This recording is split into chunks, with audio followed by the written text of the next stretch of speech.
Air marshal Aamir Masood साहब, आप इसको कैसे देखते हैं? वो ख्वाजा साहब का जो जुमला था कि ये 48 वाली पोजीशन पे चले गए जंगबंदी लाइन के ऊपर, अब वो LOC वाली बात कोई नहीं है, आप इसको कैसे देखते हैं? जी नदीम भाई, शुक्रिया बहुत बहुत आपका। बिस्मिल्लाहिर्रहमानिर्रहीम। देखिए, सबसे पहले तो मैं कहूँगा, जो आपने शुरू में बात कही थी कि जो जंग है उसका इख्तिताम किस तरह से होता है, उस पर बड़ा फ़र्क पड़ता है हमारी डिप्लोमेटिक सपोर्ट के ऊपर भी, और जो हमने देखा भी और जो अभी विजिबल भी है कि जंगें जब भी एक अच्छे नोट पे ख़त्म होती हैं या कोई फातह निकलता है उस जंग से, तो उसके ऊपर एक बड़ा मुस्बत असर पड़ता है इंटरनेशनल पॉलिटिक्स के लिहाज से, डिप्लोमेसी के लिहाज से, और वो हमें नज़र भी आ रहा है। दूसरी चीज़ जो मैं कहना चाहूँगा कि दो चीज़ें बड़ी वाज़ेह हुई इस मार्के के बाद या इस एडवेंचर के बाद जो इंडिया ने किया, जो शायद हमें खुद एहसास नहीं था कि ये पोजीशन हो सकती है। उसमें सबसे पहली तो ये कि जो इंडिया की स्टैंडिंग है रीजन में, वो बहुत वीक हो चुकी है।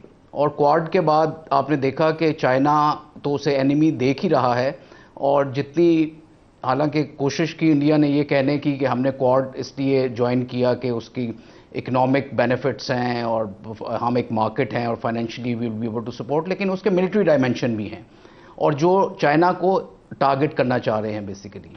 और रीजनल पॉलिटिक्स जो है बड़ी इंपॉर्टेंट होती है, रीजनल प्लेयर्स बड़े इंपॉर्टेंट होते हैं आपकी जंग के दौरान भी और ये काउंटर टेररिस्ट ऑपरेशंस जो हैं इनके दौरान भी।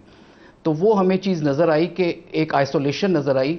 दूसरी तरफ रशिया जो है उसने वो सपोर्ट नहीं किया इंडिया को जो कि वो चाह रहा था, क्योंकि अब आपने देखा जो अटैक अभी रशिया पे हुआ है, तो रशिया जानता है कि ये अटैक यूक्रेन अकेला नहीं कर सकता, इसमें CIA का हाथ है, मोसाद का हाथ है, तो वो उनकी दूसरी तरफ पार्टनरशिप है इंडिया के साथ।